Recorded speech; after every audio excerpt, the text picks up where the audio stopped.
খাদিজাতুল কুবরা আত-তাহেরা রাদিয়াল্লাহু তাআলা আনহা, ওনার কথা জানি যে বিষ্ণু ঈসা ইসলামের স্ত্রী আমাদের আম্মা জান রাসূলুল্লাহ সাল্লাল্লাহু আলাইহি ওয়াসাল্লামকে বড্ড ভালোবাসতেন, আগলে রাখতেন সব সময়, মেন্টালি সাপোর্ট দিতেন, ফিনান্সিয়ালিও সাপোর্ট দিতেন। বিষ্ণু ঈসা ইসলামকে আম্মা জান খাদিজা এতই ভালোবাসতেন, বিষ্ণু ঈসা ইসলাম বলতেন রুজিকতু হুব্বাহা, আমি খাদিজার ভালোবাসাকে রিজিক হিসেবে পেয়েছি। সুবহানাল্লাহ। রাসূল সাল্লাল্লাহু আলাইহি ওয়াসাল্লাম এই শব্দটা ইউজ করেছেন, রিজিক, রুজিকতু হুব্বাহা।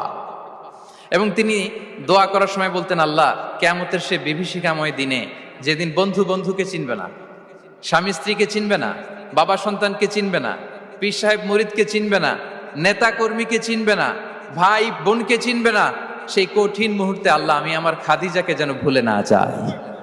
রুজিকতু হুব্বাহা, খাদিজার প্রতি ভালোবাসা আল্লাহ তাআলা আমার হৃদয়ে রিজিক হিসেবে দিয়েছে। তাহলে রিজিকের সর্বোত্তম স্তর হচ্ছে পুণ্যবান স্ত্রী, নেককার সন্তান। আর রিজিকের পরিপূর্ণ স্তর হচ্ছে মহান আল্লাহ তাআলার সন্তুষ্টি।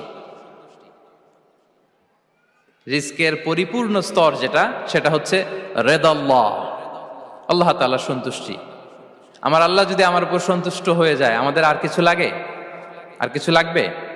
এটাই তো আমাদের এক্সপেকটেশন, এটাই তো আমাদের কামনা বাসনা, এটাই আমাদের ইচ্ছা যে আমার আল্লাহ আমার উপর সন্তুষ্ট হবেন। এটা হচ্ছে পরিপূর্ণ স্তর রিজিকের। এটা যে পায় তার আর কিছু লাগে না। এবং এটা মানুষ নিশ্চিত হতে পারে যখন সে দুনিয়ার জীবনকে শেষ করে আলামুল বারজাখের দিকে যেতে শুরু করে। তখন তাকে বলা হয় ইয়া আইয়াতুহান নাফসুল মুতমাইন্নাহ ইরজিই ইলা রাব্বিকি রাদিয়াতাম মারদিয়া ফাদখুলি ফি ইবাদি ওয়াদখুলি জান্নাতি। হে প্রশান্ত আত্মা, হে প্রশান্ত আত্মা, প্রবেশ করো, তোমার রবের দিকে চলে এসো, সন্তুষ্ট চিত্তে সন্তোষ ভাজন হয়ে আমার কাছে এসো, আমার জান্নাতে প্রবেশ করো। সুবহানাল্লাহি ওয়া বিহামদিহি।